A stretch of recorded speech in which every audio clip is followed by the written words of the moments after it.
نحمده ونصلي على رسوله الكريم أما بعد فأعوذ بالله من الشيطان الرجيم بسم الله الرحمن الرحيم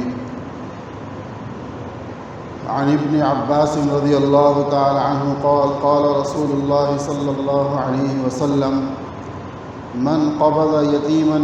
من بين المسلمين إلى طعامه وشرابه أدخله الله الجنة البتة إلا أن يكون قد عمل ذنبا لا يغفر أو كما قال عليه الصلاة والسلام۔ کل مسکین، یتیم اور کمزور لوگوں کے بارے میں چند روایات پڑھی تھی۔ اسی سلسلے کی حضرت ابن عباس رضی اللہ تعالی عنہ کی روایت ہے۔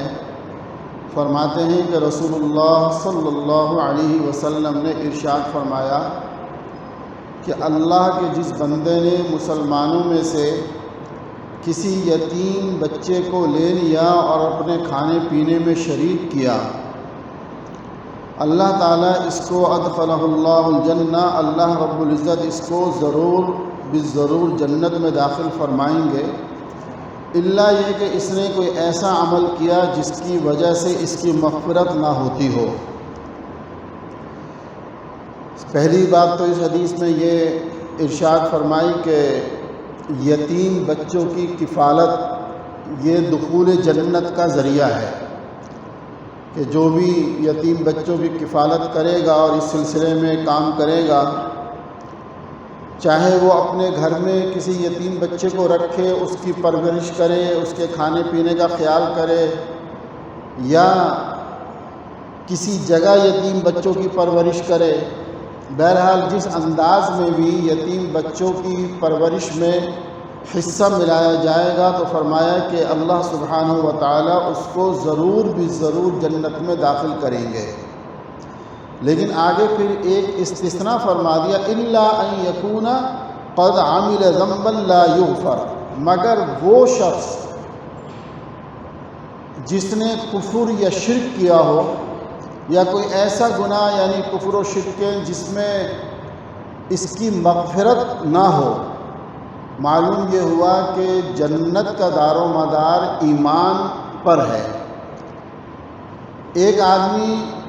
ایمان والا نہیں ہے، وہ جتنی ہی خدمت خلق کرتا رہے، اس کو اس کا بدلہ دنیا میں تو دیا جائے گا، لیکن آخرت میں اس کا کوئی بدل نہیں ہے اس کے لیے۔ یہ صرف ایمان والوں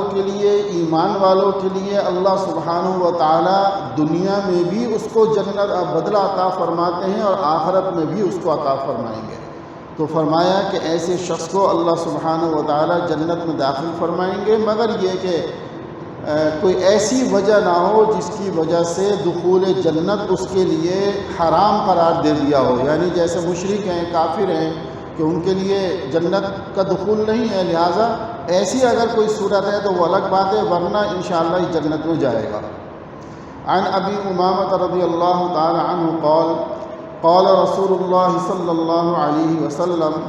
من مسح رأس یتیم لم یمسحه الا للہ کان له بكل شعرة یمر علیہا یده حسنات ومن احسن الى یتیمۃ او یتیم عنده كنت انا وهو في الجنہ كهاتین وقرن بین اصبعیہ او كما قال علیہ الصلاۃ والسلام۔ حضرت ابو امامہ رضی اللہ تعالی عنہ اس روایت کے راوی ہیں کہ فرماتے ہیں کہ رسول اللہ صلی اللہ علیہ وسلم نے یہ ارشاد فرمایا کہ جس شخص نے کسی یتیم کے سر پر صرف اللہ کے لیے ہاتھ پھیرا، کسی یتیم کے سر پر جیسے پیار سے ہوتا نا، ایسے ہاتھ پھیرتے ہیں بچے کے یا یتیم کے،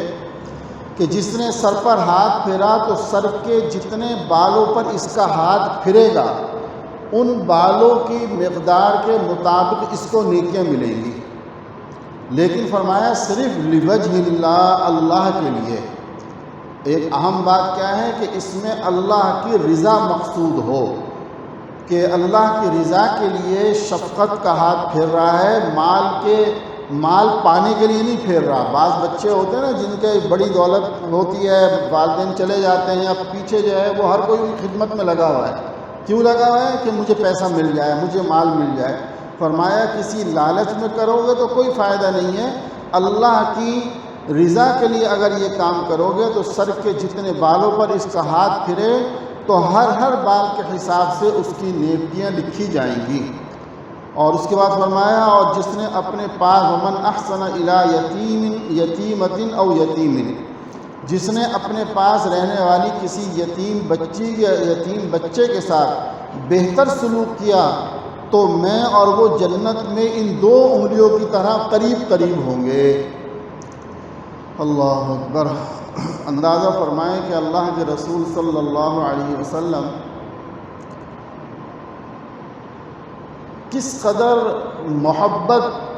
کس طرح مختلف انداز سے اعمال کی آپ ترغیب دیتے ہیں کہ میری امت کس طرح اس کو کرنے والی بن جائے۔ ورنہ ایک ہی روایت بہت تھی، آپ فرما دیتے کہ بھئی یہ ملے گا، لیکن اللہ کے رسول صلی اللہ علیہ وسلم مختلف انداز میں، مختلف کیفیات کے اندر بار بار ترغیب دیتے ہیں کہ کسی طرح میری امت ان چیزوں پر عمل کرنے والی بن جائے۔ تو فرمایا کہ جو کسی یتیم بچی یا بچے کا خیال کرے گا تو وہ اور میں جنت میں ساتھ ہوں گے، اور آپ نے دونوں انگلیوں سے ایسے اشارہ فرمایا۔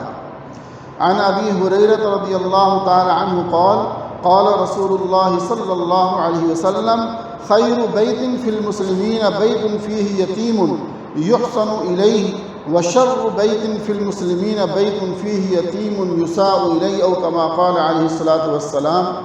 حضرت ابو ہریرہ رضی اللہ تعالی عنہ فرماتے ہیں کہ رسول اللہ صلی اللہ علیہ وسلم نے یہ بھی ارشاد فرمایا کہ مسلمانوں کے گھرانوں میں سے بہترین گھرانہ وہ ہے جس میں کوئی یتیم ہو اور اس کے ساتھ اچھا سلوک کیا جاتا ہو۔ فرمایا مسلمانوں کے گھرانوں میں سے بہترین گھرانہ وہ ہے جس میں کوئی یتیم ہو اور اس کے ساتھ اچھا سلوک کیا جائے۔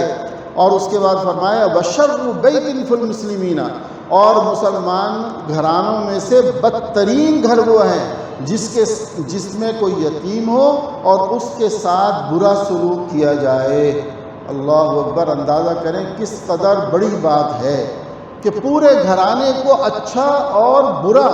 اس بنیاد پر آپ نے قرار دے دیا کہ جہاں یتیم کے ساتھ اچھا سلوک ہے تو وہ گھرانہ اچھا ہے، اور اگر برا سلوک ہے تو وہ گھرانہ برا ہے۔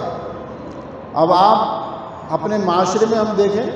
بہت سارے لوگ جو دیندار کہلاتے ہیں، نماز روزے کے پابند بھی ہوتے ہیں، دیگر اعمال کے بھی بڑے اچھے سمجھے جاتے ہیں، لیکن ایک بھائی کا انتقال ہو گیا، اس کے بچے ہیں، ان کے ساتھ زیادتی کر رہے ہیں، ان کے ساتھ مختلف وجوہات کی وجہ سے ان کو پریشان کرتے ہیں، یعنی یتیم کا خیال نہیں کرتے۔ باقی نمازیں ان کی دیکھیں تو تہجد گزار ہیں، اشراق بھی پڑھ رہے ہیں، اوابین بھی پڑھ رہے ہیں، چاشت بھی پڑھ رہے ہیں، اور ویسے باہر جو ہے وہ صدقہ خیرات خوب کر رہے ہیں، لیکن جہاں کرنے کی جگہ ہے وہاں نہیں کر رہے ہیں۔ اس لیے میرے دوستو بہت ڈرنا چاہیے، بہت اللہ سے استغفار کرنی چاہیے، اپنے خاندان میں، رشتہ داروں میں، دوست احباب میں جہاں ایسے لوگ موجود ہوں، بچے موجود ہوں، تو ان کو ترغیب دی جائے اور ان کو بتایا جائے کہ بھائی تمہارے لیے جنت کمانے کا وقت ہے یہ، کہ اللہ نے تمہیں موقع دیا ہے کہ تم اپنا جنت کا داخلہ پکا کر سکتے ہو۔ صرف اتنا کر لو کہ جیسی محبت اپنے بچوں کے ساتھ کر رہے ہو ان یتیم بچوں کے ساتھ بھی ویسے ہی محبت کر لو، بس اتنا سا کر لو۔